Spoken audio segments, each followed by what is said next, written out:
Hola y bienvenidos. Hoy vamos a hacer un viaje muy especial a través de la historia para explorar dos fuerzas que, básicamente han dado forma a la humanidad, el vicio y la virtud. Vamos a ver qué pensaban los filósofos antiguos, qué dilemas tenemos en el siglo XXI y, sobre todo, qué nos dice todo esto sobre quiénes somos. Venga, vamos a ello. Y empezamos fuerte con esta advertencia de Séneca. No existe remedio contra el mal cuando los vicios se convierten en costumbre. Fijaos qué potente.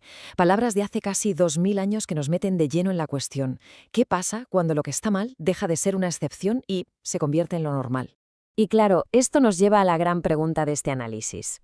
Todos esos problemas que vemos hoy, la injusticia, nuestras propias ansiedades, la polarización, ¿son algo nuevo de verdad o son las mismas luchas de siempre pero con un disfraz moderno? Vamos a ver cómo las respuestas del pasado a lo mejor nos dan alguna pista. Nuestra primera parada, la antigua Grecia, la cuna, como quien dice, de la filosofía occidental. Y es que aquí, gente como Platón y Aristóteles pusieron las bases para entender la moralidad, no como algo que dicta un dios, sino como un ejercicio de pura razón. Para Aristóteles, la palabra clave era equilibrio.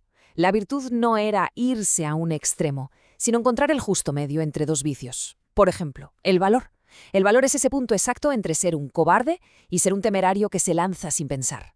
O sea, no se trata de seguir las reglas a rajatabla, no, se trata de encontrar la armonía en lo que hacemos. Mirad, esta tabla lo resume muy bien. Los griegos veían el alma como si tuviera tres partes, y cada una con su propia batalla. Primero, la parte racional, la cabeza, que tiene que buscar la prudencia para no caer en la insensatez. Luego, la parte apasionada, el corazón, que busca el valor para no ser ni cobarde ni un iracundo. Y por último, la parte concupiscible, o sea, la de los deseos, el estómago, que necesita templanza para no pasarse de rosca ni quedarse corto. Es como un mapa, ¿no? Un mapa interno para gobernarnos a nosotros mismos. Bueno, y ahora damos un salto en el tiempo. Dejamos la razón griega y nos vamos al marco cristiano. Aquí el concepto de vicio se transforma en algo distinto, el pecado. Y ojo, porque este cambio va a redefinir la moral en Occidente durante siglos. Y aquí, San Agustín es una figura, clave. Para él, el pecado no es solo hacer algo malo, es mucho más profundo, es un estado interior.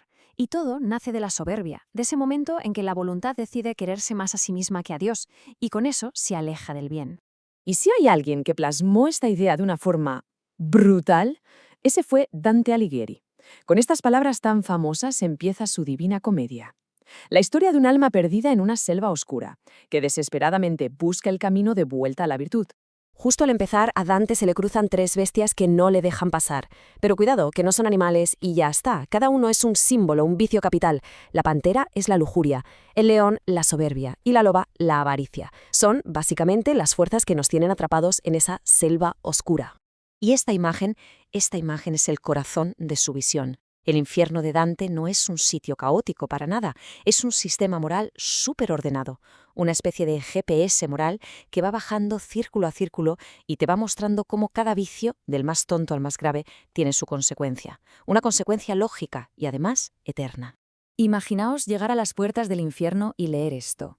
Por mí se va a la ciudad doliente, por mí se va al eterno tormento, por mí se va tras la perdida gente. Es que se te hiela la sangre. Un recordatorio de que cada elección moral que hacemos tiene un peso tremendo. Venga, bajemos un poco, muy rápido, para que se entienda la lógica. En el segundo círculo, los lujuriosos. Un viento infernal los arrastra sin parar, igual que la pasión los arrastró en vida.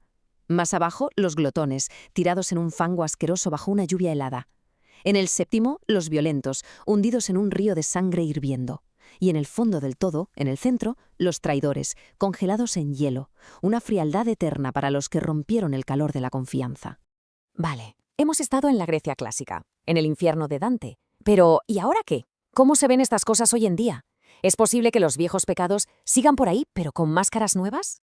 A ver, que la famosa lista de los 7 pecados capitales no salió de un día para otro, ¿eh? Esto fue un proceso. Empezó en el siglo IV con un monje que listó 8 malos pensamientos.